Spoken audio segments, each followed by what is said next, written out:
संजय सिंह संघर्ष करो।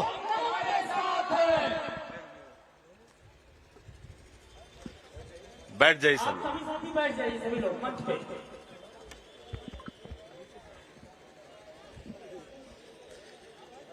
एक बार जोरदार नारा लगाएंगे पीछे तक, भारत माता की। मंच पे आसीन मेरे राजनीतिक गुरु और जिनके चरणों में बैठकर मैंने राजनीति का कहरा सीखा, हिंदुस्तान के प्रख्यात समाजवादी चिंतक जिन्होंने डॉक्टर लोहिया के साथ काम किया, जिन्होंने लोकनायक जयप्रकाश नारायण के साथ काम किया, जिन्होंने अपनी जिंदगी का 7 साल अलग अलग आंदोलनों में जेल में बिताया, ऐसे नेता जो जनता दल के राष्ट्रीय महासचिव थे, समाजवादी पार्टी के राष्ट्रीय महासचिव थे, जनता पार्टी के राष्ट्रीय महासचिव थे, अलग अलग समय में सत्ता के शिखर के पदों पर रहने के बावजूद आज भी 8x8 के कमरे में रहते हैं आदरणीय रघु ठाकुर। मंच पे आसीन दिल्ली के हमारे विधायक, उत्तर प्रदेश के सह प्रभारी भाई अनिल झा जी, इस प्रांत के अध्यक्ष भाई विनय पटेल जी और इस पूरे अभियान को दिन रात मेहनत करके ताकत देने वाले निवर्तमान हमारे प्रदेश के अध्यक्ष भाई सबाजीत सिंह जी, हमारे महासचिव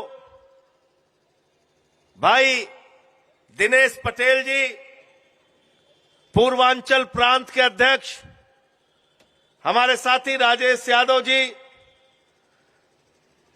हमारे बौद्ध प्रांत के अध्यक्ष इमरान भाई, हमारे काशी प्रांत के अध्यक्ष पवन तिवारी जी, हमारे बीच में मौजूद अयोध्या प्रांत के हमारे मक्कर साहब जो प्रभारी हैं,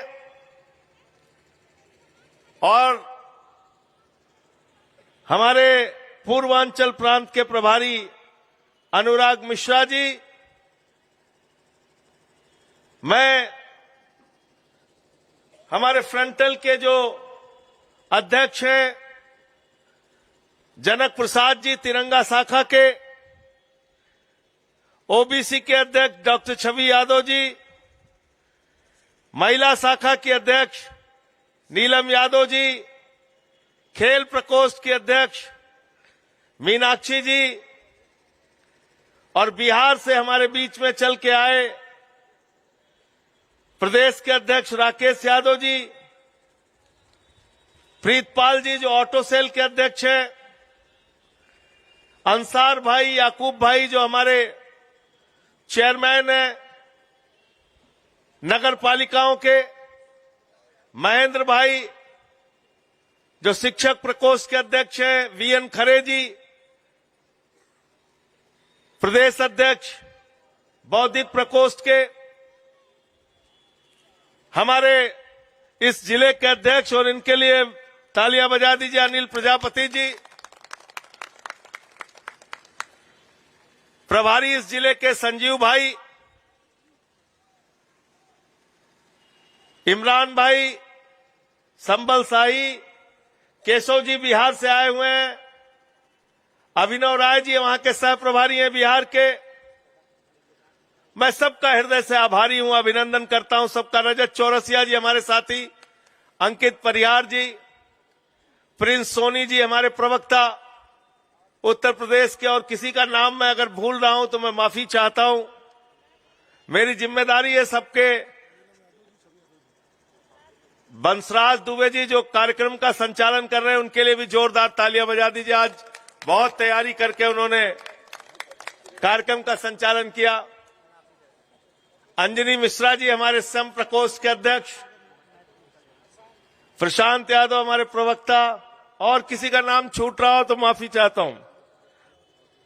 हमारे साथी पंजाब से आए हुए हैं करणबीर टिवाना जी और प्रदीप मल्होत्रा जी, ज्ञान सिंह मंगो साहब। अयोध्या की पूरी जिला कमेटी का एक बार जोरदार तालियों से अभिनंदन कीजिए, इस पूरी जिला कमेटी का। साथियों और दोस्तों, हमारे एक साथी ने कहा कि संजय सिंह का परिवार, मुझे लगता है कि इससे ज्यादा सुंदर शब्द हम सब लोगों के लिए कुछ नहीं हो सकता। हम परिवार हैं। और मैंने हमेशा पार्टी को, संगठन को परिवार की तरह चलाया। हमारे बीच में प्रदेश के उपाध्यक्ष बिहार के बीपी सिंह जी, अंकुश भाई बाल्यान जी, अरविंद बाल्यान जी, विवेक यादव बैठे पिछली यात्रा में पूरे तरह हमारे साथ थे, एक राम भाई पूरे टाइम साथ में थे, विजय उपाध्याय जी, अभिषेक जी और हमारे साथी पांडे जी, सुनील जी, बी सिंह जी, सभी हमारे जिलाध्यक्ष साथी, सुरेश जी सुल्तानपुर के जिलाध्यक्ष, सबका मैं अभिनंदन करता हूं। आज मैं ज्यादा नहीं बोलूंगा। मुझसे लोग कहते हैं कि संजय सिंह जी आप बहुत अच्छा बोलते हैं, बहुत बड़े वक्ता हैं, तो आपको कभी बोलने में परेशानी होती है? तो मैं कहता हूं कि मुझे एक समय में परेशानी होती है जब रघु जी मंच पे होते हैं। हरदयाल जी हमारे ललितपुर के जिलाध्यक्ष, पल्लवी, साथियों, सुबह से कई बार हम लोगों से पूछा गया, अयोध्या से यात्रा क्यों शुरू कर रहे हैं आप? अयोध्या से क्यों यात्रा शुरू कर रहे हैं? मैं कई बार जवाब दे चुका, आपको भी कहना चाहता हूं, अगर हम राम राज्य के सपने को सच करना चाहते हैं तो राम राज्य का मतलब है समान दृष्टि से सबके साथ न्याय। क्या उत्तर प्रदेश में समान दृष्टि के साथ न्याय हो रहा है? मोदी योगी की डबल इंजन की सरकार में कभी बुलंदशहर के अंदर सीआरपीएफ के जवान को घोड़ी पे नहीं चढ़ने दिया जाता क्योंकि वो दलित समाज से है। कभी काकोरी में पासी समाज के बुजुर्ग को पेशाब चटवाई जाती है। कभी मैनपुरी एटा में कथावाचक का सिर मुड़वा दिया जाता है, पेशाब पिलाई जाती है। क्या यह राम राज्य है? प्रभु श्री राम का नाम लेकर दलितों और पिछड़ों और मुसलमानों के साथ हम उत्तर प्रदेश के लिए अंदर अन्याय नहीं होने देंगे, इसलिए हमने अयोध्या से यात्रा शुरू की है। संजय भैया संघर्ष करो, संजय भैया संघर्ष करो, आपके साथ हैं। कपिल वाजपेयी जी हमारे साथी आगरा से आए हैं। मैं जिसको जिसको देख, फौजी भाई है दिल्ली से, तो आप मुझे बताओ, जिस राम ने सबरी के जूठे बेर खाए, जिनको मर्यादा पुरुषोत्तम भगवान श्री राम कहा गया, भगवान श्री राम जिन्होंने पुत्र की मर्यादा का पालन किया और कहा अगर पिता ने वचन दिया है तो उस वचन को पूरा करने के लिए 14 वर्ष का वनवास मंजूर है, सत्ता मंजूर नहीं है, राजपाट मंजूर नहीं है। जिन्होंने मित्र की मर्यादा का पालन किया और विभीषण का राजाभिषेक किया, और इसके साथ साथ पुत्र का, मित्र का, साथ ही साथ शत्रु की मर्यादा का भी पालन किया और कहा अगर तुम रावण को मुखाग्नि नहीं दोगे विभीषण, तो मैं इनको मुखाग्नि दूंगा। ये थे राम। रामचरितमानस की चौपाई क्या कहती है? सब नर करहिं परस्पर प्रीति, सारे लोग आपस में प्यार से रहें। ये रामचरितमानस की चौपाई है। हिंदू धर्म क्या कहता है? हिंदू धर्म कहता है वसुधैव कुटुंबकम, पूरा विश्व हमारा परिवार है। हम अपनी पूजा समाप्त करते हैं, प्रभु से प्रार्थना करते हैं, धर्म की जय हो, अधर्म का नाश हो, प्राणियों में सद्भावना हो, विश्व का कल्याण हो। अरे हम उस हिंदू धर्म को मानते हैं जो विश्व के कल्याण की कल्पना करता है। मोदी कहते हैं प्राणियों में दुर्भावना हो, योगी कहते हैं प्राणियों में दुर्भावना हो, अमित शाह कहते हैं प्राणियों में दुर्भावना हो। हम ऐसे हिंदू धर्म के नाम पर दुर्भावना फैलाने वाले लोगों का विरोध करने के लिए ये यात्रा निकाले हैं। ये मैं आपको कहना चाहता हूं। आज मुझसे पत्रकार पूछ रहे थे, कह रहे थे एक बाबा जी ने हिंदू राष्ट्र के लिए पदयात्रा निकाली है, इस पर आपका क्या कहना है संजय सिंह जी? तो मैंने कहा यह हिंदुस्तान है, यह हिंदुस्तान किसी बाबा के नारे से नहीं चलेगा, बाबा साहब के संविधान से चलेगा। बाबा साहब अमर रहे, बाबा साहब अमर रहे, अमर रहे, अमर रहे। और यह सवाल देशद्रोह का सवाल है। यह सवाल भारत के संविधान के खिलाफ सवाल है। यह सवाल किसी मीडिया चैनल और किसी पत्रकार को भी नहीं पूछना चाहिए, क्योंकि देश के प्रधानमंत्री ने भारत के संविधान पर शपथ ली है, देश के गृह मंत्री ने भारत के संविधान पर शपथ ली है, संसद में बैठने वाले सारे सांसदों ने भारत के संविधान पर शपथ ली है, योगी आदित्यनाथ ने भारत के संविधान पर शपथ ली है। और उस संविधान में जो बाबा साहब ने लिखा है, उसमें लिखा है भारत एक धर्मनिरपेक्ष राष्ट्र है, इसलिए हम उसकी बात करेंगे और किसी की बात नहीं करेंगे। गलत तो नहीं कह रहा हूं? गलत तो नहीं कह रहा हूं? अगर संविधान में लिखा है भारत एक धर्मनिरपेक्ष राष्ट्र है, तो मोदी उसी संविधान पे हाथ रख के शपथ लिए हैं ना? क्यों राजेश जी, कानपुर के हमारे जो नेता हैं, लिया नहीं लिया है? आशुतोष सेंगर जी हमारे साथी हैं, उन्होंने भी बड़ी मेहनत की। सुफियान भाई हमारे हैं। साथियों, अगर उस संविधान में लिखा है कि भारत एक धर्मनिरपेक्ष राष्ट्र है, तो किसी भी बाबा को कोई दूसरी बात कहने की इजाजत नहीं है, किसी मोदी और योगी को कोई दूसरी बात करने की इजाजत नहीं है। ये देश किसी बाबा के नारे पर नहीं चलेगा, बाबा साहब के संविधान से चलेगा। गलत तो नहीं कह रहा भाई? मंजूर है सबको ये बात? हाथ उठा के बताइए, मंजूर है ना? संजय सिंह संघर्ष करो, हमारे साथ है, संजय सिंह संघर्ष करो। हमारे साथ है। और हम तो कह रहे हैं कि सामाजिक न्याय दो, क्योंकि उत्तर प्रदेश में सामाजिक अन्याय हो रहा है। और याद रखना, गलती से अगर हिंदू राष्ट्र बन गया तो क्या कहेंगे? कहेंगे तालाब में पानी, तालाब में पानी। अगर सड़क पे निकलना है तो गले के अंदर हांडी बांध के निकलना पड़ेगा और पीछे झाड़ू बांध के निकलना पड़ेगा।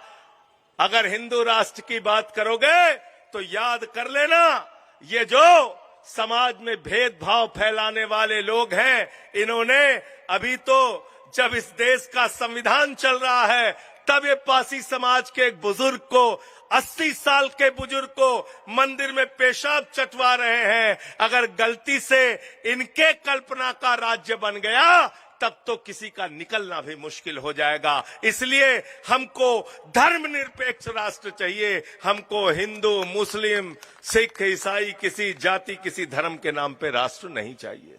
मंजूर है सबको? मंजूर है? तो हम संविधान के लिए लड़ेंगे। दूसरी बात रोजगार की है। आज उत्तर प्रदेश में बेरोजगारी की हालत क्या है? कोई भी परीक्षा होती है, पेपर लीक हो जाता है। लेखपाल की परीक्षा पेपर लीक, क्लर्क की परीक्षा पेपर लीक, सिपाही की परीक्षा पेपर लीक, दरोगा की परीक्षा पेपर लीक, पीसीएसजे की परीक्षा पेपर लीक। अरे ये पेपर लीक वाला प्रदेश बना दिया है योगी मोदी की डबल इंजन की सरकार ने। इसलिए जब नौजवान सड़कों पर उतरता है उसको लाठियों से पीटा जाता है रोजगार मांगने पे। शिक्षा अनुदेशक बेरोजगार, आशा बहुएं बेरोजगार, शिक्षा मित्र बेरोजगार। बेरोजगार ही है जब उनको उनके मुताबिक वेतन नहीं दिया जा रहा। बेरोजगार ही है, उनकी बात नहीं सुनी जा रही, उनको लाठियों से पीटा जा रहा है। मोदी जी से कहिए तो वो कहते हैं उत्तर प्रदेश के नौजवानों चिंता मत करना, तुम्हारे लिए नौकरी मैं लेके आया हूं। नौजवानों ने पूछा क्या नौकरी लाए हैं मोदी जी? बोले बेटा गोबर से रोजगार दे देंगे तुमको। बोला था नहीं बोला था भाई? गलत तो नहीं बोल रहा हूं मुन्ना भाई? बोला था ना? क्या बोला था? गोबर से रोजगार दे देंगे। अभी बिहार में गए, बोले बिहार के नौजवानों चिंता मत करना, 8-8 घंटे बेटा रील बनाते रहो, रील से रोजगार ले लो। हमारा नौजवान रील से रोजगार पाएगा, गोबर से रोजगार पाएगा।